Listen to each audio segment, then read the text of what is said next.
From Carr, Riggs and Ingram, this is It Figures, the CRI podcast, an accounting, advisory, and industry-focused podcast for business and organization leaders, entrepreneurs, and anyone who is looking to go beyond the status quo.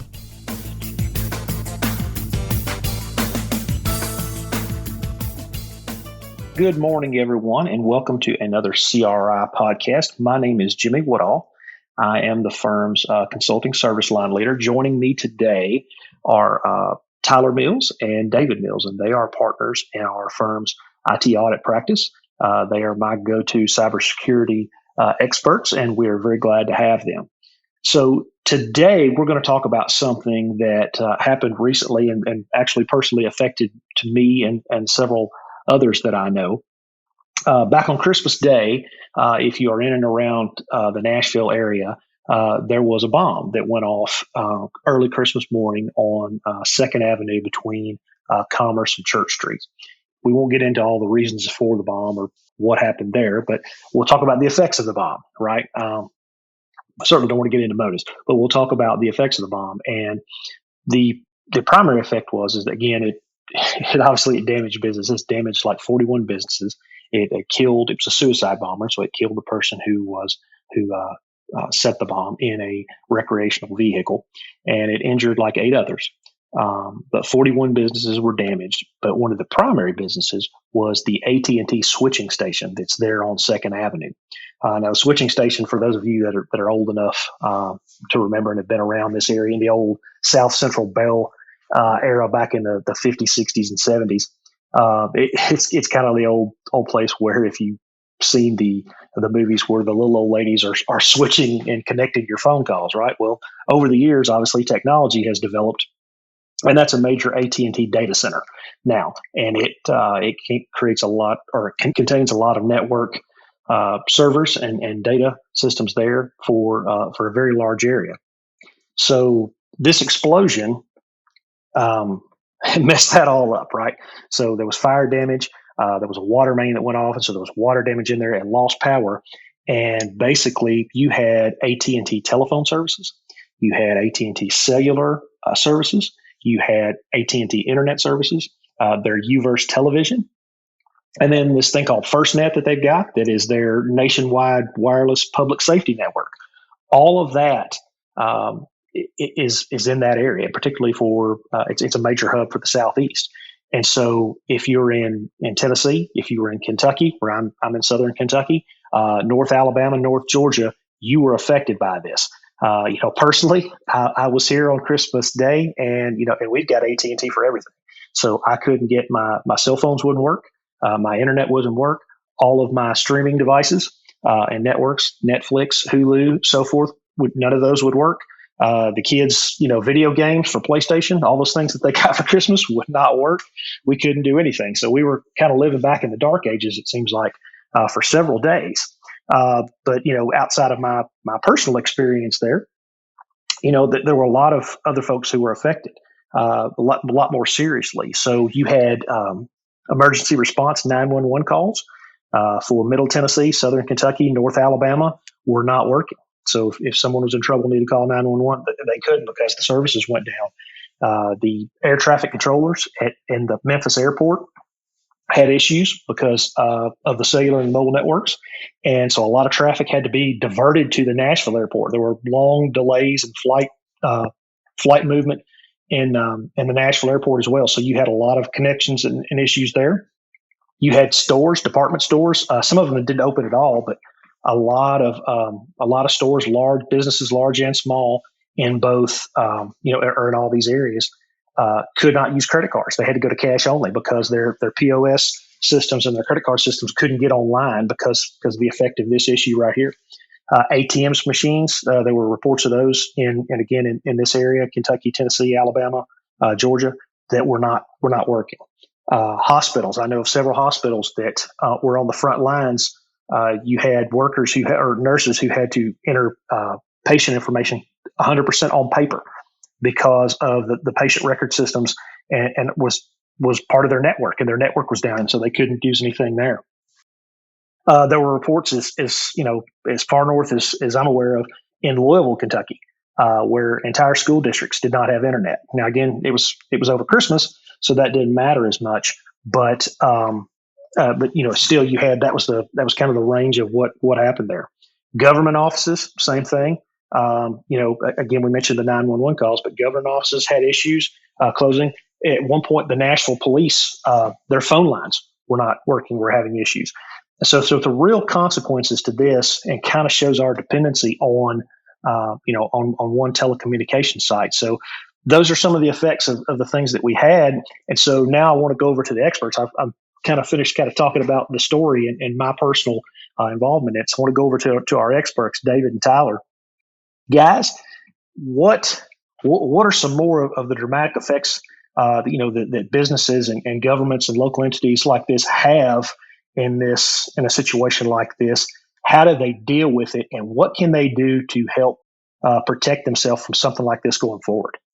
Well, Jimmy, really, this is, we kind of talk about this a lot, and it's the recovery capability. And a lot of times when these things occur, it's actually a scenario that they hadn't truly planned for and tested. So it's always a good thing to have a good disaster recovery plan and business resumption plan. But things like this, when they occur, hurricanes, tornadoes, these huge emergencies, really make it difficult to understand what all the idiosyncrasies are to actually getting back up and running.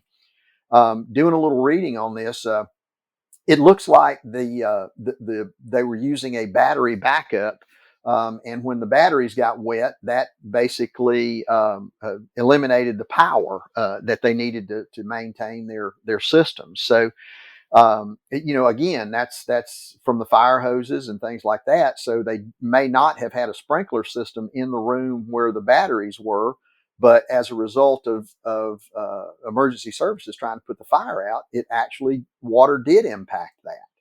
And that's a hard one to really plan for. The services, give AT&T some credit. The services were back up fairly soon. I think as of the 27th, they had most of the services back up. But the problem are things like emergency services. I know that the 911 board was rather upset that it took longer than they thought it should be or should take to get the actual 911 services back up. So, this is, and then it's all the downstream effects. I mean, you take, for example, Jimmy, the thing that you experienced, that's a downstream effect that you just wouldn't think would occur. So, a lot of times when you're trying to plan for this stuff, that's what you've got to consider is some of the worst case scenarios. So, Tyler, a lot of times we talk to clients and things like that about worst case scenarios. I don't know that we've talked about bombing specifically, but oftentimes there may not be redundant carriers for businesses, and they're really only used to one carrier.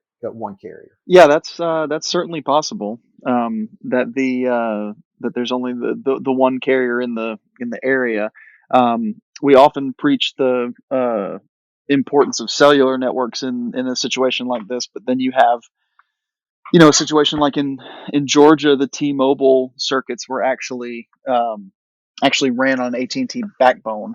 So there was some service interruption on the T-Mobile on a completely different mobile carrier when this occurred. So it's pretty far reaching. Now it's always imperative when you have something like a hospital, something that the connectivity, it really can end up as a life or death situation. It is really important to figure out that second completely independent method of connection, even if it is some kind of cellular connection. But that's the part of the due diligence piece, is making sure that the backbones are not the same.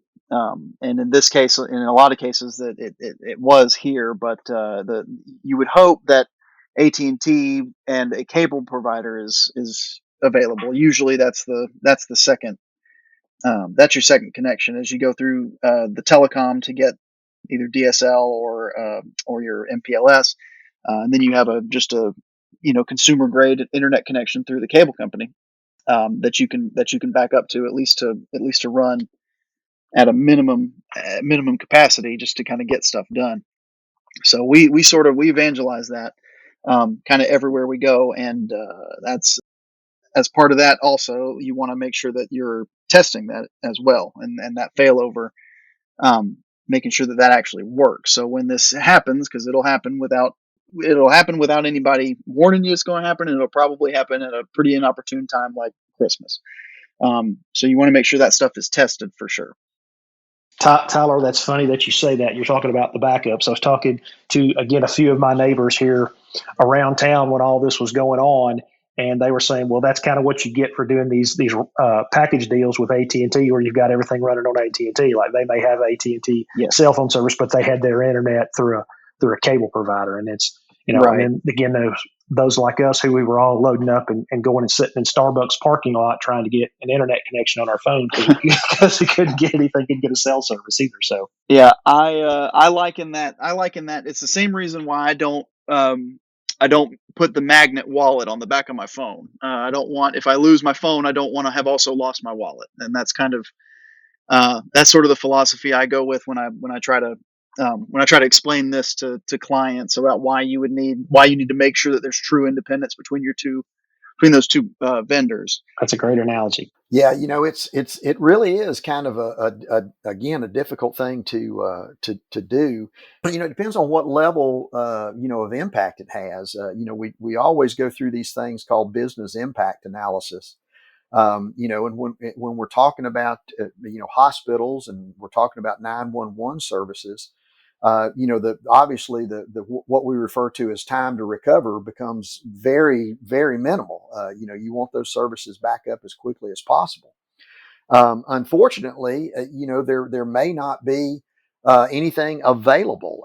We still don't have a ton of multiple connectivity options for people, and then there's cost involved in maintaining a connection that really is never used. So it's awfully easy to say, well, the risk is low that AT&T will completely go down, and therefore we're not going to spend the money we need to have that secondary capability. And this is a good example of when it might even go down. One other interesting fact here is not only was AT&T trying to deal with the outage and the damage from the smoke and things like that, and the fire and the water, it was a crime scene. So they were they had to also tread lightly, if you will, around everything they were trying to get back up, so that the investigators weren't impeded. And it's a pretty populated area too. Oh gosh, yeah, absolutely, right downtown. I mean, it's a lot of folks there. So and it's not like it was for a little while there. There are a lot of people that live and in the downtown area. So this is like their walking areas and things like that. But it's difficult to say, well, we'll have to work through a crime scene, in a recovery plan. But things like that a lot of times people don't consider, like let's say you've got a business near a railroad crossing and they have a chemical spill for some reason near your location. They may shut down a mile radius or more. And so you can't get in to actually do, and to do any type of work or recovery efforts if it also somehow damages where you if there's obviously a train derailment or something, and it damages where you are, and impacts your business. So these are things that we just don't we probably don't consider enough risk. I think we kind of think, oh, well, that'll never happen, but yet, over and over again, we see it happening to a lot of people, especially hurricanes, tornadoes, things like that. So, that's right, David. You bring up something, and Tyler brought up something a second ago about timing, and here your point here when you say you don't know that these things are going to happen. Yes, this was this was a bomb, and of course, we hope that nothing like this happens again. But the city of Nashville has downtown has experienced multiple tornadoes that have come through there recently. In 2010, when I was still living there, they had they had the major floods, like once in a 1,000-year flood that flooded all of downtown Nashville. So it's not like that there's not events that could happen to make these things occur, right? I mean, absolutely.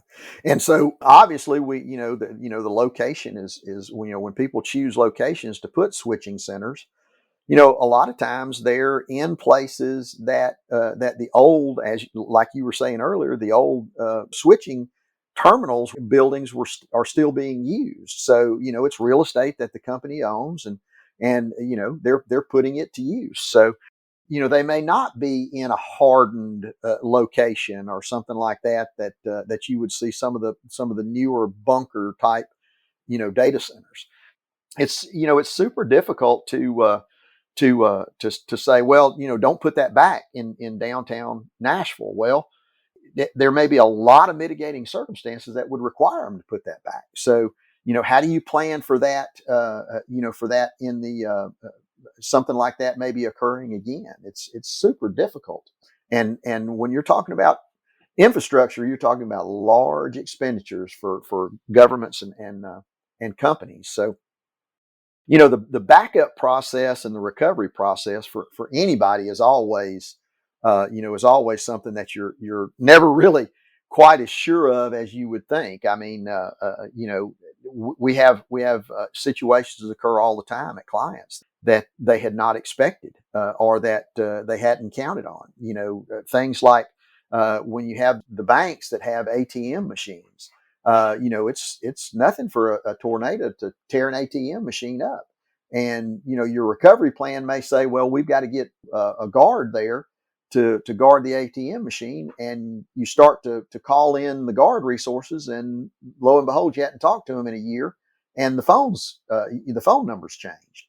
So you don't. One of the things I think we need to learn is you don't want to wait till this occurs to actually test everything that could be tested in a scenario. Don't you agree, Tyler? Yes, I think it's really important to remember that you need to test early and often. You don't want to get caught. You don't want to get caught in a situation where something happens that you could not or did not foresee and you didn't plan for. A really interesting piece of this to me, and as we haven't really gotten into much of it, but a lot of people, and myself included, as someone who works in the audit profession, the question I had was, where was the audit oversight? Where was the government? Where was the audit, committee, with the government committee that was making sure that this, if something happened to this data center, that stuff could continue to operate? And there actually is that metro oversight in Nashville. And this is never, that reports that are publicly available are fairly heavily redacted. But this is something that I think that it seems like they relied very heavily on AT&T's ability to recover, and didn't take any of that into their own. It didn't take any of that responsibility back on themselves. They said, okay, we're using AT&T. They have this. They have these redundancies in place, and et cetera, et cetera. They never really thought that maybe they need that extra bit of recoverability on their end. And I think that caused a lot of heartache in the Nashville metro anyway. And there's some talk in Congress now about further oversight into that process. There are a lot of industry lines that we work in that where there is no true requirement. There's no regulation around having to be able to recover or be able to require a business resiliency plan or anything like that. There are a few now in the banking industry. The FDIC does expect you to have put that in place, tested the plan, tested it again. They're very, very rigid. But in the healthcare industry, really and truly, the requirement is that a plan exists. Not necessarily that the plan's any good, just that it exists. So this actually is, to me, it should be a pretty good place to start when you're talking about maybe implementing some real world change, some regulations, making sure that this doesn't happen again. Yeah, no doubt about that. That's truly where I think the 911 board was so upset is I think they were. I think one of the board members said he was led to believe that this type of thing just could not happen.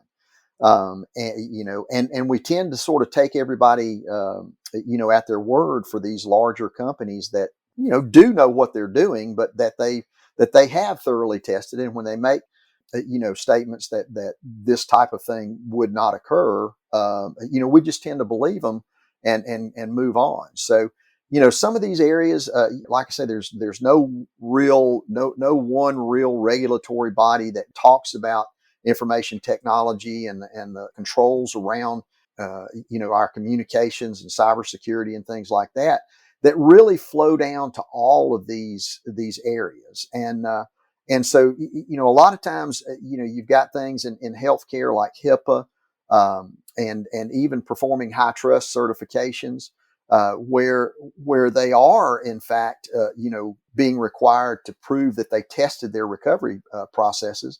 But yet, there's no real requirement for them to actually do that on a truly regular basis, even annually. Some things, they'll do, and then they'll do it again, and they'll test and audit, and they'll do again, in 2 to 3 years. Well, a lot's changed in the IT world in 2 to 3 years. Even annually, we see that a lot has changed, and things could impact. It could impact, down the communication lines that are not really being addressed. Not only that, but there's a lot of changes that occur with these companies, especially the larger companies. They buy smaller companies. The smaller companies merge together and make a larger company. All of that is kind of a recipe for, well, maybe not checking things out when these mergers occur between these types of companies to make sure that all these controls are actually in place.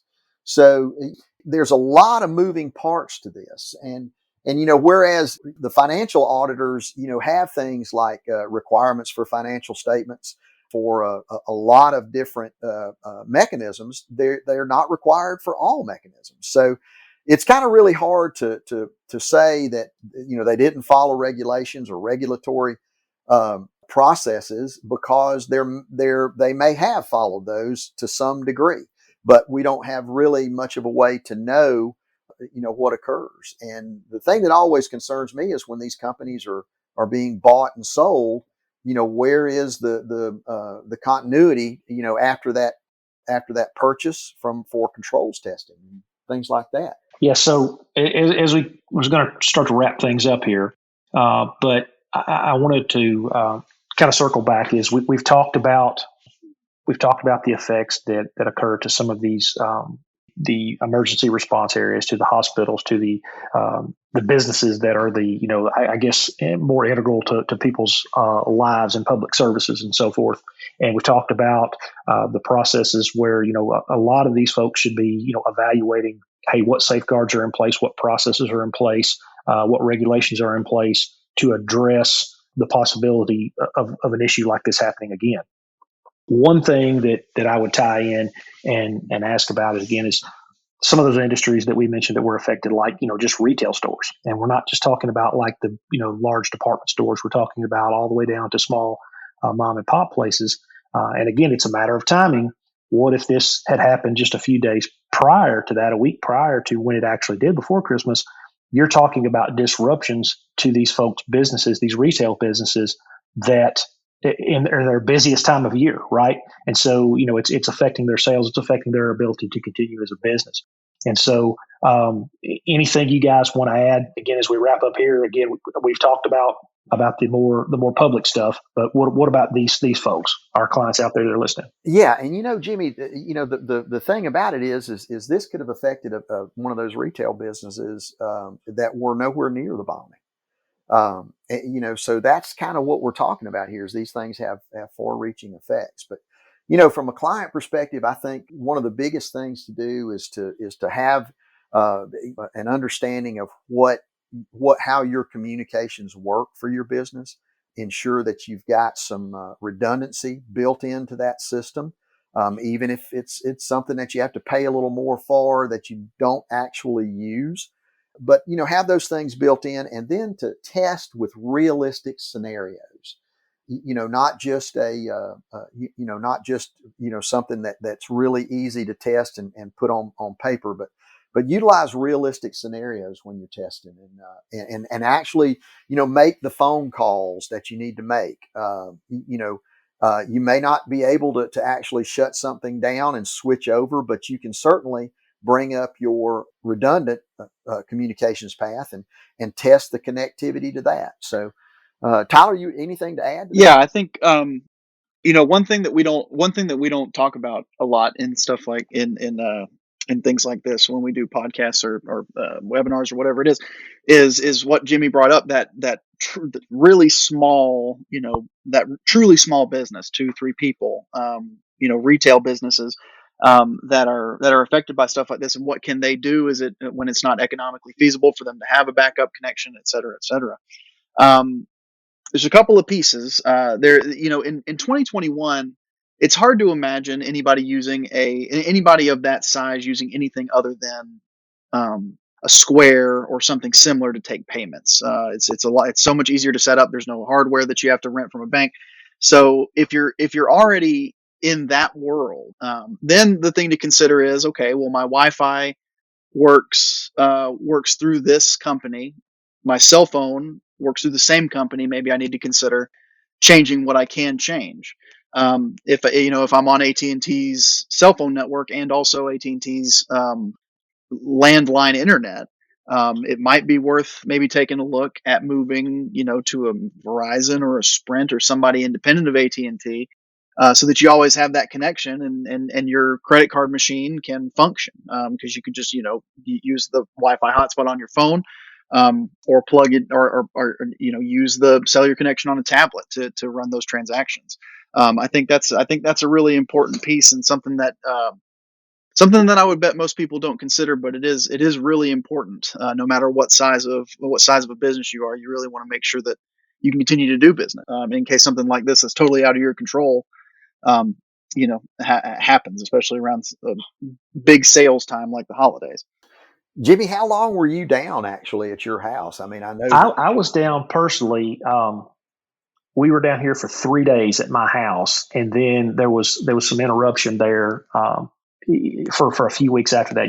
It was a specific time every day. You could clearly tell that they were working on the network. But you mentioned this, David. Those folks at AT&T were put in a really, really bad situation, and they did their best. They brought in some mobile towers and diverted some traffic to some other places. I think maybe down to Huntsville and into some different in different areas. But they were put in a bad situation. It was just a bad situation all around. So, but again, here as we wrap this thing up, I think the important message here is that I know these guys have conveyed is that you've got, if you're a business, if you're a small retail business, if you're, if you're in the healthcare industry, if you're a governmental entity, whatever, it didn't matter. Across the board, folks were affected. Individuals like myself. So you may want to take a look at what these guys have said. You may want to take a look at the network capability that you have, and what is your ability to continue to up and run and do business and keep going in case of emergency, public service, if you're a government, in case of just trying to run your business, if you're a private industry. What is your capability to do that if the unthinkable happens like it happened here? We wanted to bring you this podcast today and talk about this because this is a lot of times you talk about theoretical events. This wasn't theoretical. This actually happened. So I hope you've enjoyed it. Any guys, you got anything you want to add before we sign off? Jimmy, I think you summed it up really well. Just consider all your options as far as your recovery capability, and I wouldn't use the option of this will never happen to me. I think we've seen that not work many times in the past. That's right. And you don't want to have to spend Christmas with your family playing, Monopoly that you got when you were a kid, back in like 1985. So like it's all over again. Yeah, the old analog games. That's right. It's like can be a little bit different when you're sitting there having to look at PlayStation games that you can't play. So with that, we'll sign off. Thanks everybody for listening, and stay tuned for more CRI podcasts. If you want more CRI insights or are interested in learning about our firm, please visit our website at cricpa.com. Thanks for listening to this episode of It Figures, the CRI podcast. You can subscribe to It Figures on iTunes, Spotify, or wherever you prefer to listen to your podcasts. If you liked what you heard today, please leave us a review.